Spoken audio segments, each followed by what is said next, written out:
Saludos amigos y bienvenidos a este espacio de lecciones aprendidas. Costa Rica a un año de la COVID-19 y en este espacio que hemos venido reflexionando desde los medios del Centro Diurno del Tejar, en estos días, en estas semanas, nos preguntamos qué ha sucedido con las personas adultas mayores en este año de la pandemia.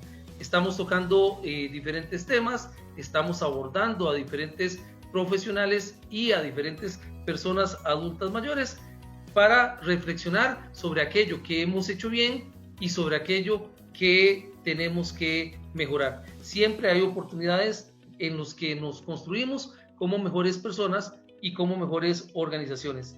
Y la pandemia, sin duda alguna, ha sido un desafío para poder avanzar. Cumplimos el primer año de esta pandemia y hoy hemos invitado a la máster Katia Sevilla. Ella es gerontóloga, ella es activista en temas de envejecimiento y vejez en Costa Rica y con ella vamos a abordar un tema importantísimo que hemos titulado Gerontología en Costa Rica. ¿Avanzamos o retrocedimos en el contexto de la pandemia? Bienvenida, Katia. Muchas gracias, don Carlos Eduardo, y un saludo a todos los amigos y amigas del Centro Diurno del Tejar y de todas las redes del Centro Diurno del Tejar. Muy honrada con la invitación y efectivamente un gran tema, un tema que nos invita a reflexionar porque si bien nos ha tocado a todos, las aristas o los énfasis de cómo nos ha impactado han sido muy diversos. Gracias. Recordarles que usted puede seguir esta serie de webinars en nuestras redes sociales, en Facebook, principalmente en YouTube, también en modalidad podcast y también en los 1020 AM de Radio Metrópoli. Partamos de lo general, Katia. ¿Qué es gerontología? Y abordemos a partir de ahí el avance o no avance en este año de pandemia. Correcto, don Carlos. Bueno, muchas veces se confunde la gerontología con la geriatría. Hoy voy a referirme exclusivamente a la gerontología. Y esto, hay una definición que usamos por lo general, que es la ciencia que se dedica al estudio científico del proceso del envejecimiento y la vejez. Y se hace desde 4 grandes ejes o, como en el caso mío que uso anteojos, pensemos 4 anteojos, 4 lentecitas de anteojo, que sería el eje biológico, el eje psicológico, el eje social y el eje espiritual. Entonces, el gerontólogo siempre va a trabajar con esos 4 anteojos puestos y es un miembro más del equipo de salud, donde tenemos que recordar que la salud es asunto de todos y de todas, no solamente de los médicos, las enfermeras o de la atención de enfermedades, ¿verdad? Entonces, desde esta perspectiva, una ciencia que se dedica al estudio del envejecimiento y la vejez. Desde el contexto de los hogares de larga estancia, desde el contexto de los centros de día, siempre abogamos para que dentro del equipo interdisciplinario exista un profesional en gerontología. Esto no es realizable por diferentes motivos, sin embargo, siempre hacemos la salvedad de que debería existir un profesional en gerontología en este tipo de instituciones. Y sabemos, Katia, que en Costa Rica ya contamos con un buen grupo de profesionales en gerontología. Sí, señor, habemos más de 150 profesionales graduados, titulados en gerontología, muy deseosos muchos de trabajar, de aportar, algunos como yo, gerontoactivistas, ¿verdad? En estas andanzas, aportando a las políticas públicas y a otros procesos nacionales, y otras compañeras que aún están en sus ámbitos laborales en instituciones educativas de educación superior y hay otras que están en centros hospitalarios. Pero todavía nos falta ese cambio de foco, todavía no lo hemos logrado, ¿verdad? Donde, bueno, que contexto pandemia, ya entrando un poquito más en la materia, realmente nos llevó a eso, nos llevó a mirarnos, donde no solo yo lo miro a usted, don Carlos, sino que yo también me miro a mí misma, ¿verdad? Es un proceso de introspección. Entonces, igual pasa con las disciplinas. Se evidenció, por ejemplo, la urgencia de la intervención de los psicólogos para la atención de la salud mental de la población con esto del COVID. Y se vio la importancia que tienen estos profesionales. Y algunos otros profesionales ya los teníamos mapeados, trabajábamos de la mano con ellos, y por dicha sí los tenemos dentro de las normas de los centros y albergues, larga estancia, centros de día, el psicólogo está contemplado, y pues es cuestión de tiempo, ¿verdad?, de este cambio cultural de los cuidados, para que el profesional en gerontología llegue a tener esta visibilidad por parte de las juntas administrativas y de los administradores de los establecimientos para mayores. Sin duda alguna, trabajamos y luchamos para que así sea. Katia, pero ¿cómo se operacionaliza la gerontología? La gerontología, cuando la llevamos a la práctica, vamos a encontrar, así como tiene 4 anteojos, ¿verdad?, 4 lentecitas de esta. Si yo cojo el anteojito de lo social, voy a encontrar allí, por ejemplo, la educación gerontológica. Esto a mí me gusta llamarlo los ámbitos de actuación de la gerontología, porque es lo que nos permite, como diríamos en un partido de fútbol, delimitar la cancha y conocer la cancha y ver hasta dónde podemos meter goles. Entonces, tenemos dentro de la parte social de la gerontología, la educación gerontológica, ¿verdad? También vamos a tener dentro de la parte, bueno, y en atención gerontológica, antes de brincar a las otras, como para ir más organizada, vamos a tener la educación formal, que sería la universitaria, y la educación, lo que ya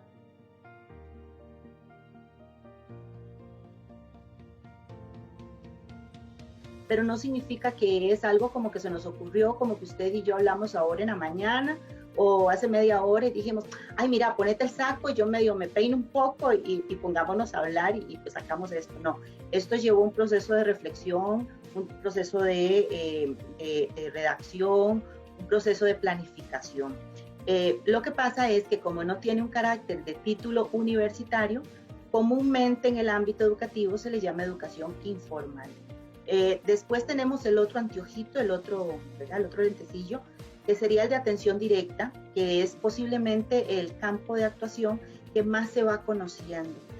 ¿Por qué? Porque los gerontólogos trabajamos tanto de manera individual con la persona adulta mayor o con la familia de la persona adulta mayor, ya sea que esta familia la vamos a considerar, el grupo familiar lo vamos a considerar como una unidad, así tenga un solo miembro o tenga 10, 12 miembros.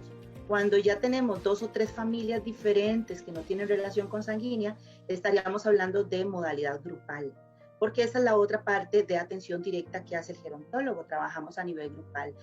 Vamos a encontrar, por ejemplo, los clubes, estas experiencias que hay, como por ejemplo en Goicoechea, que tienen el grupo de adulto mayor, que esto va más de la línea de la gerontología comunitaria, donde hay grupos organizados para vida activa, un poco el programa que hace la caja, que si bien no está todavía perfilado gerontológicamente per se, se enrumba mucho a este trabajo grupal de atención directa.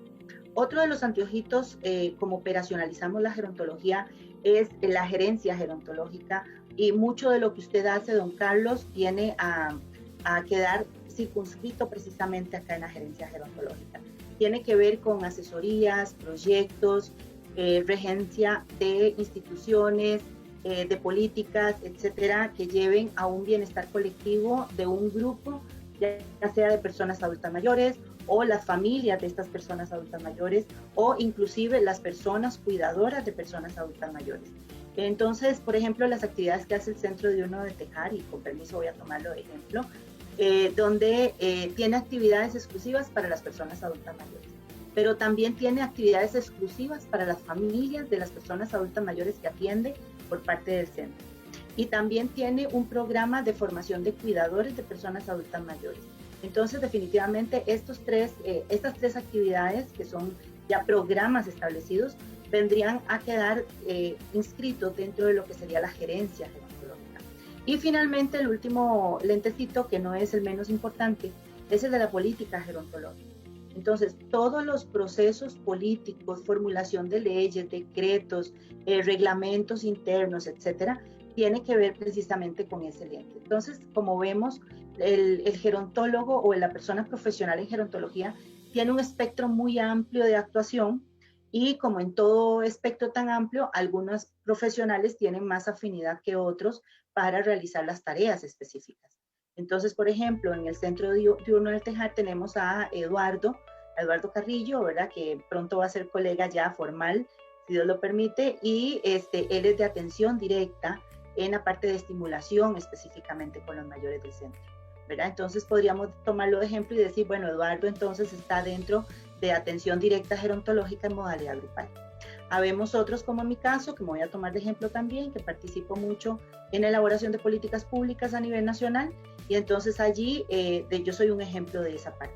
O en el caso suyo, don Eduardo, que usted es muy buen gestor de proyectos, de programas, que va siendo pionero con los otros demás centros día para la implementación de atención centrada en la persona y demás, usted estaría dentro de gerencia gerontológica, ¿verdad? Claro. Entonces, son esas pequeñas profundidades, o sea, podríamos tener todos los mismos conocimientos, pero nuestro feeling, esa inclinación natural nos lleva a profundizar en un campo posiblemente con mayor destreza que en otro, aunque si hacemos bien la tarea podríamos desempeñarnos perfectamente en los cuatro. Claro que sí. Y quiero indicarles que en pantalla está apareciendo el número de WhatsApp del Centro Diurno El Tejar, que es el 8535-3480. Se lo voy a repetir, 8535-3480. Y es que precisamente en el WhatsApp, ahí sonó la campanita, nuestra compañera Julieta nos está pidiendo que si puedes aclarar, ya aclaraste la parte del término de gerontología y me dice, bueno, yo quisiera ser gerontóloga, pero todavía no puedo acceder por tiempo a una maestría o a una capacitación formal en gerontología, pero tengo visión gerontológica. ¿Qué podemos definir por visión gerontológica? La visión gerontológica es cuando abrazamos una serie de teorías, de conceptos, a nivel más técnico estamos hablando de una visión ontológica, es decir, una serie de formas de ver, hacer y actuar que se corresponden entre sí.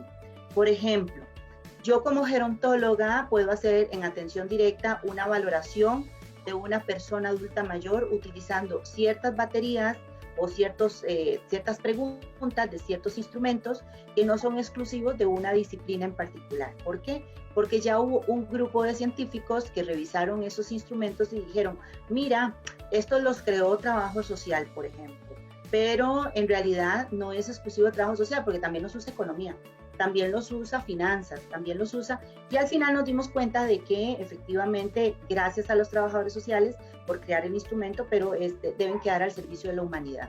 Entonces los profesionales que no sean trabajadores sociales, que estén bien entrenados para usar estos instrumentos, que se les pone el apelativo de liberalizados, pero no es que sean creados a la libre, es que realmente son instrumentos científicos, hay que estar entrenado para utilizarlos.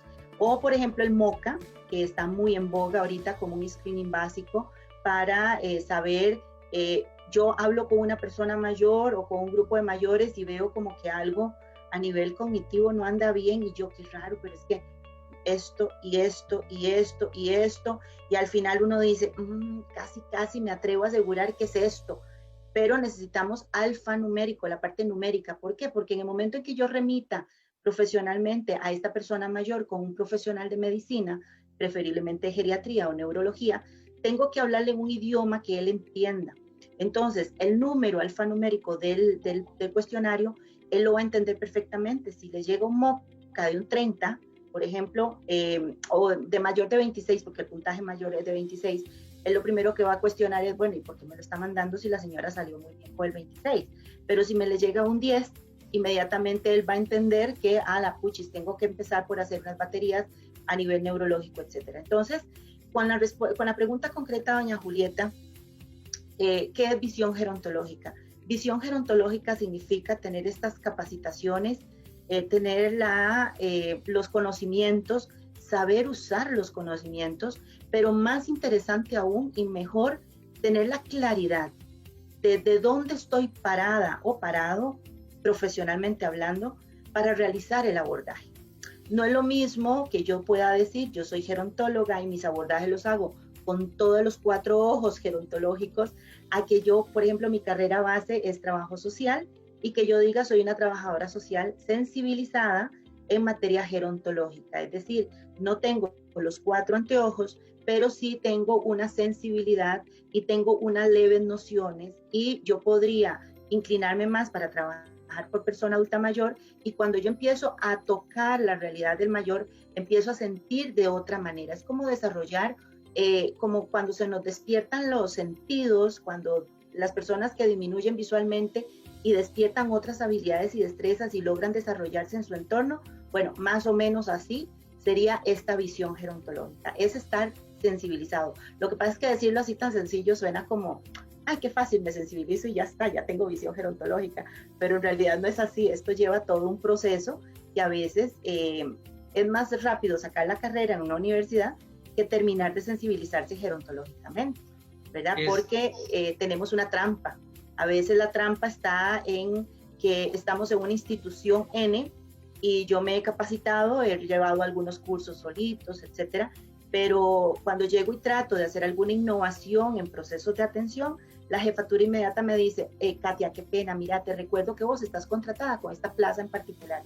Aquí está la cancha, mamita, de aquí no se me salga, no hay forma de que usted se salga de ahí, ¿verdad? Y lo digo porque muchas de mis alumnas de la maestría de gerontología les pasó hace muchos años cuando yo daba clases y tuve que atenderlas, limpiarles lágrimas y demás, porque no era el momento sociohistórico posiblemente para este tipo de instituciones, pero entonces un poco por allí va el. Espero a doña Julieta que haberle contestado su pregunta.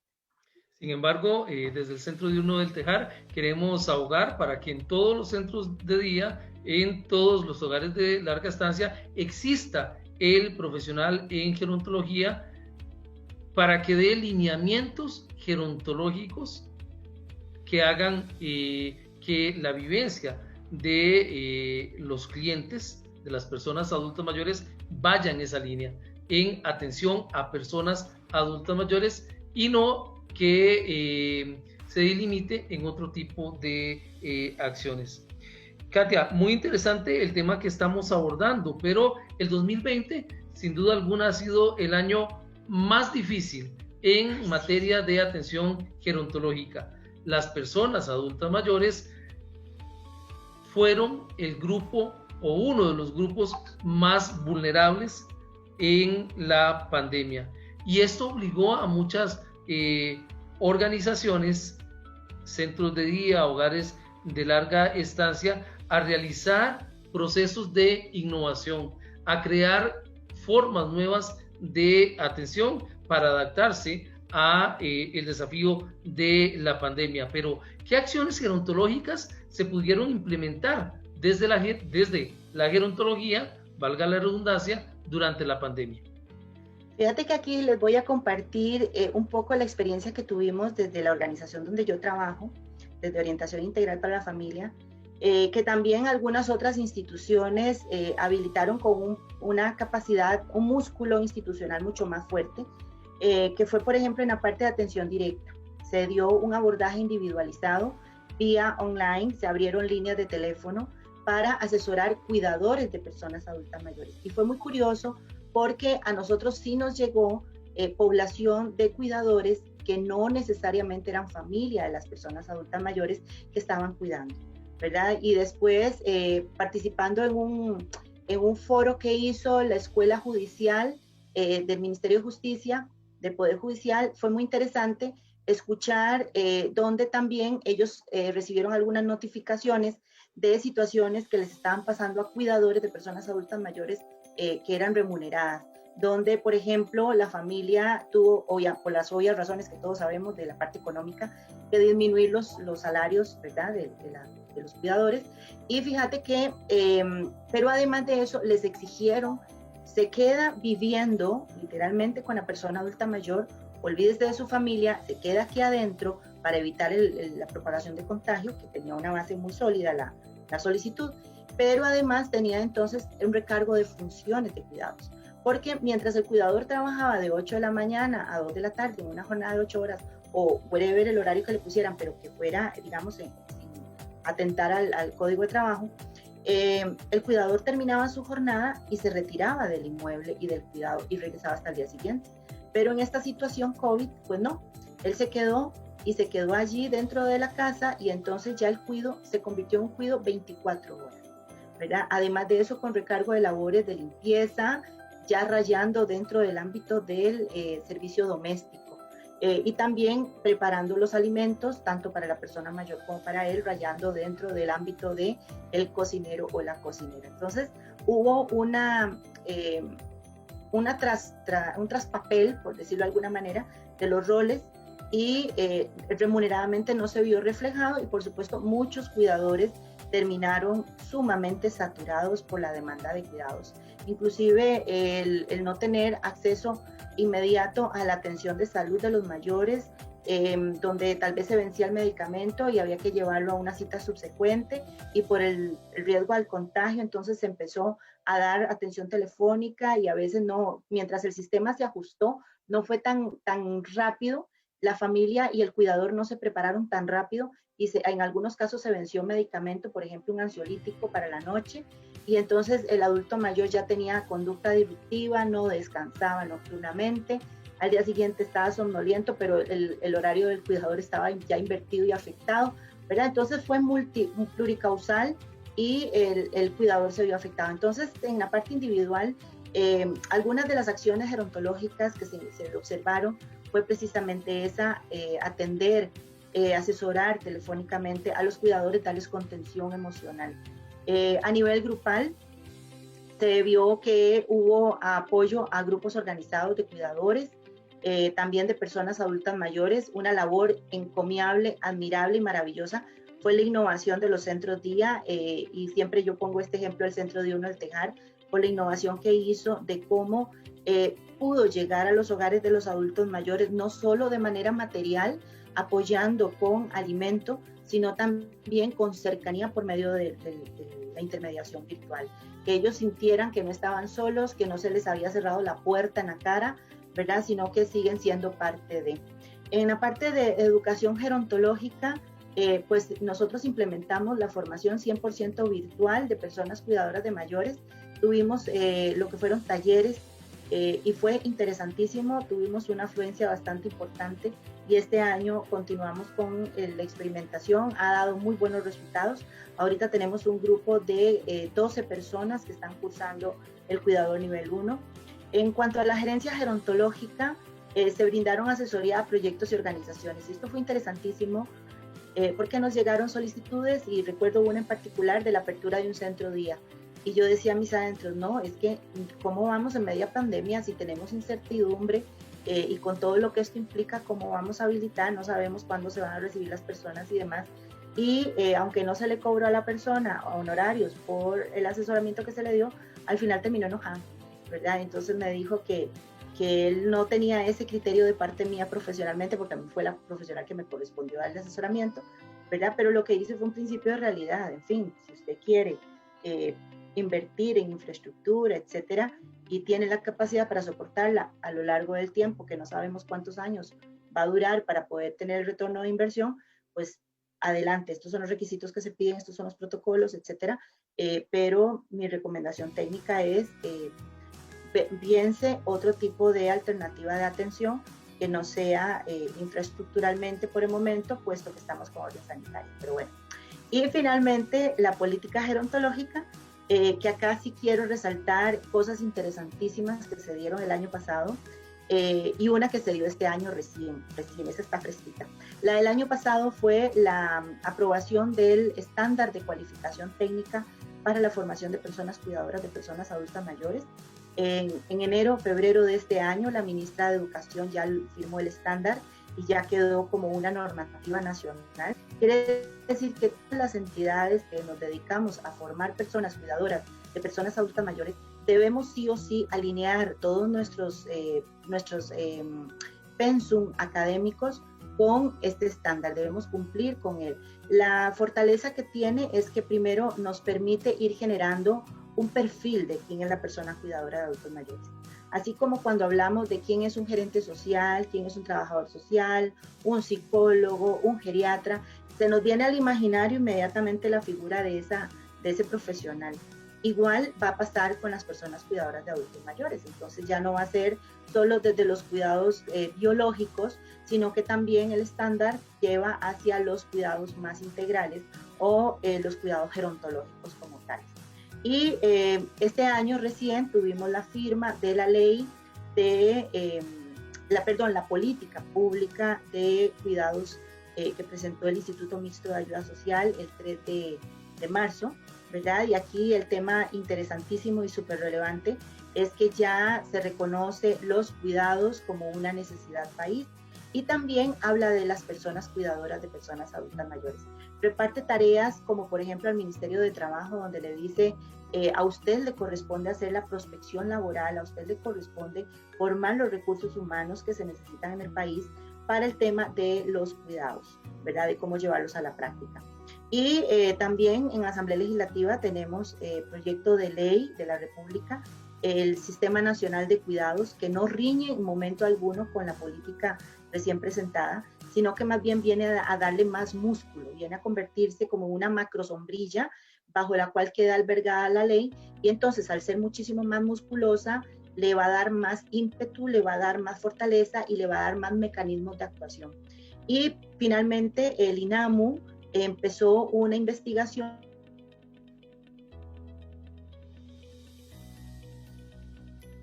obviamente el instituto iba a ir sobre las féminas, y cuando convergimos en una de las mesas de trabajo de OPS, yo le comentaba a la compañera coordinadora y le dije, mira, pero es que no solo las no remuneradas sufrieron, las cuidadoras mujeres remuneradas también sufrieron los embates del COVID-19. No estaban en el mapa, ella muy asertivamente me dijo, fundamentámelo más. Entonces se le envió un oficio, algunas fundamentaciones técnico-prácticas y realizamos un focus group ahora en el mes de marzo con un grupo de 9 personas dedicadas a la venta de servicios como cuidadoras en domicilios y en establecimientos de adultos mayores. Y efectivamente fue interesantísimo. Por primera vez se ve la persona detrás del quehacer. Ajá, así como a don Eduardo pueden verlo como el administrador, y a mí me pueden ver como la coordinadora. Cuando nos quitamos esas chaquetas, quedamos las personas que estamos detrás de la figura pública, ¿verdad? Entonces, fue muy interesante que esta visión se lograra transmitir al INAMU, donde ellas ahora están muy sensibilizadas y muy interesadas en continuar investigando sobre las personas cuidadoras de personas adultas mayores en el país. Entonces, básicamente, así sanforizadamente, fue mucha información, pero traté de resumirla lo más que se pudo. Claro que sí, Katia, sonó la campanita de nuestro WhatsApp, el 85 35 34 80. Ese es el número de WhatsApp del Centro Diurno de Tejar, y precisamente doña Vera nos está pidiendo que recordemos que una de las acciones que se hicieron el año pasado a nivel gerontológico fue la celebración del Día Nacional de la Persona Cuidadora. Correcto, correcto. Muchas gracias a doña Vera por el recordatorio y gracias a usted, don Eduardo, por estar pendiente. Efectivamente, no tenemos cómo agradecer de parte de Orientación Integral para la Familia al Centro Diurno, a usted personalmente, don Eduardo, porque cuando vemos esta situación pandemia, atendemos a estos cuidadores y decíamos ¿qué más podemos hacer siendo tan pequeños como organización? Bueno, sumemos esfuerzos, hagamos banquete de sabiduría. Invitamos al Centro Diurno de Tejar para que se integrara con nosotros y por primera vez festejáramos el Día Nacional de la Persona Cuidadora de Personas Adultas Mayores. Buscamos algunos aliados que no hubo intermediación de dineros, así como de pague un patrocinio de 50,000, 60,000 colones, porque no era lo que se estaba buscando, pero a cambio donaron, me acuerdo, canasta de víveres, donaron otras regalías para los cuidadores que participaron ese día y fue muy interesante. Realmente fue una actividad muy linda, con muchísima acogida. Tuvo más de 1 millón de visitas el video después de la realización, con muy buenos comentarios. Y bueno, yo creo que eso nos obliga, don Eduardo, que este año tenemos que se repita, ¿verdad? Claro que sí, y como lo manifestábamos en su momento, y aquí compromiso público de nuevo, este año obviamente celebraremos el Día Nacional del Cuidador. Katia, ¿qué tareas quedan pendientes entonces en materia gerontológica país a nivel de Costa Rica? Híjole, aquí sí tenemos como dirían nuestros hermanos mexicanos, harta tarea, ¿verdad? Tenemos, lo primero, que crear un marco de colaboración público-privada.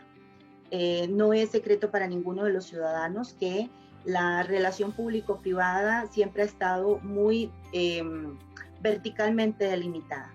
Entonces, la institucionalidad pública no puede resolverlo todo. Tenemos que entrar desde un marco de corresponsabilidad donde las organizaciones de la sociedad civil somos unos excelentes aliados para poder llevar a la práctica tareas muy concretas. Y en el tema que nos ocupa, que es el de los cuidados, definitivamente somos nosotros, la sociedad civil organizada, los que tenemos la experiencia, ¿verdad? Mientras que desde la gobernanza pública tenemos la parte de decretos, de leyes, de reglamentos, el cómo eso se lleva a la práctica, quienes tenemos la praxis y la experiencia somos las organizaciones. Entonces, somos como el otro 50% o la otra cara de la moneda, si lo queremos ver de esta manera. Entonces, lo primero es poder establecer estos vínculos de colaboración público-privados, comulgar en un mismo lenguaje y a partir de ahí priorizar las necesidades, por supuesto, para maximizar recursos. Por otra parte, tenemos un gran tema. El tema que nos ocupa a nivel mundial y del cual Costa Rica no queda exenta es el tema de la economía de los cuidados.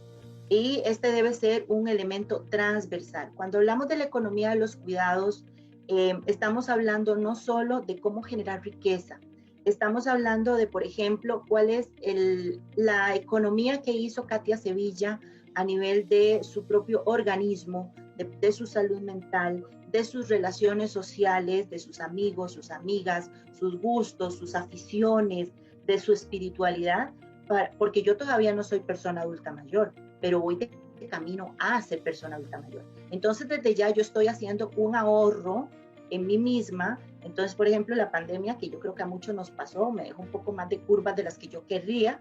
Entonces, estoy haciendo ejercicio por lo menos 3 veces por semana, que me cuesta mucho, pero ahí estoy haciéndole, ¿verdad? Regulando más las comidas, tratando de mantenerme en el peso que debería tener, aunque ahorita tengo sobrepeso, descansar, etcétera, etcétera, porque esa es mi economía de mis cuidados. Para cuando yo sea una persona adulta mayor, llegue lo más feliz posible, más allá de si voy a tener diabetes o si voy a tener hipertensión o si voy a tener alguna otra enfermedad asociada. Recordar acá que no es verdad que adulto mayor es igual a enfermedad, eso es un mito. Hay muchos adultos mayores que no tienen ninguna enfermedad, hay otros que por diferentes situaciones la enfermedad coincidió con su vejez. Pero entonces esta economía de los cuidados se refiere a la carga, al ahorro que yo llevo como persona para cuando yo me integre al grupo de personas adultas mayores. Esto visto desde la perspectiva más humana, pero también desde la perspectiva más de riqueza en términos monetarios. Encontramos todo un movimiento internacional que se llama economía plateada, que tiene que ver con la oferta de bienes y servicios que satisfagan las necesidades que tienen las personas adultas mayores. Y esto, un ejemplo muy claro es, por ejemplo, los adultos mayores que hoy tienen 80, 90 y más de 100 años, no son todos adeptos a la tecnología. Es decir, no todos ellos manejan celulares inteligentes, relojes inteligentes, etcétera. Son, digamos, que podrían ser tal vez los menos los que utilizan esto. Pero cuando usted y yo, don Eduardo, seamos personas adultas mayores, le garantizo que nuestro grupo de adultos mayores más bien va a ser extraño el compañero o la compañera que no use tecnología, ¿verdad? Entonces, a esto se refiere la economía de los cuidados.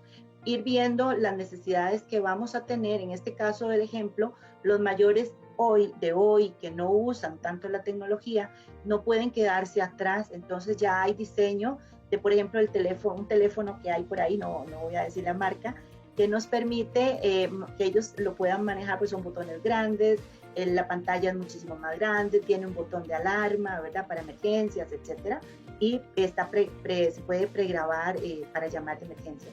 Este es un producto tecnológico para que no se queden atrás en el campo gerontológico de la economía de plata, ¿verdad? La economía plateada. Este es un ejemplo de cómo se produce este bien y este servicio para las personas adultas mayores. Y así sucesivamente, ropa adaptada para sus necesidades, si están utilizando silla de ruedas o están en cama, que sea confortable, que permita cuidar tanto a la persona que la usa como al cuidador, que es encargado de hacer los cambios de posición y demás para cuidar la columna del cuidador, porque ya sabemos que el cuidador también está envejeciendo y en algún momento llegará a ser persona adulta mayor. Entonces, en materia de economía de los cuidados, como elemento transversal enmarcada en la cancha de la economía plateada, la mirada tiene que ser integral, integrada y universal. Es decir, no solo focalizada en dependencias. Muy importante este tema porque siempre se habla que cuidamos a las personas dependientes y se nos olvida que, por ejemplo, si yo sé que usted como amigo mío está enfermo, yo le mando un mensajito de WhatsApp por aquello de que esté tomándose algún medicamento y lo tenga más dormido, pero en algún momento usted se despierta y usted lo ve y dice, ah, mira, Sevilla me está preguntando cómo sigo. Y ya usted determinará si se siente en condiciones de poder contestarme el mensaje o no. Pero usted se sintió que yo lo pensé, que yo estoy pendiente de usted y que no necesito estar ahí, llame, pero afectuosamente estoy cuidando, ¿verdad? Esa es una forma de expresión de los cuidados. Otra forma de expresión de los cuidados que se vio y se sigue viendo en tiempos de COVID-19, los hijos y las hijas o los vecinos que se organizan para ir de compras de los alimentos para las personas mayores y se los llevan hasta la puerta de la casa. Mucho más antes de que existiera el delivery o el envío de puerta a puerta por parte de algunas agencias. Entonces, esta es una prueba de la parte de demostración afectuosa de los cuidados. Los nietos que llaman por videollamada a los abuelos para ver cómo están, por lo menos una vez a la semana, este es una expresión de integración social y también es un cuidado afectuoso, ¿verdad? Entonces, no necesariamente tenemos que hablar de una única mirada de los cuidados, sino que tenemos ya entonces un abanico muchísimo más amplio. Y no menos importante, hay que legitimar el enfoque gerontológico. Definitivamente necesitamos estos anteojos gerontológicos en todas las personas que trabajamos para y por las personas adultas mayores, la vejez, el envejecimiento y las personas cuidadoras de personas adultas mayores. Y estos anteojos debemos usarlos desde las políticas públicas hasta los servicios de atención para las familias, los cuidadores y las personas adultas mayores. Es algo que nos tiene que atravesar a todos para que esta mirada sea una mirada compartida. En ese momento es donde ya vamos a estar más articulados. Claro que sí, doña Katia, y le manifiesto mi compromiso desde la gerencia social porque me parece que todos podemos aportar a que nuestras organizaciones, nuestras comunidades, nuestros gobiernos locales trabajen con visión gerontológica. Todos podemos colaborar para que tengamos gerontoentornos, me encanta mucho decir ese término, ¿verdad?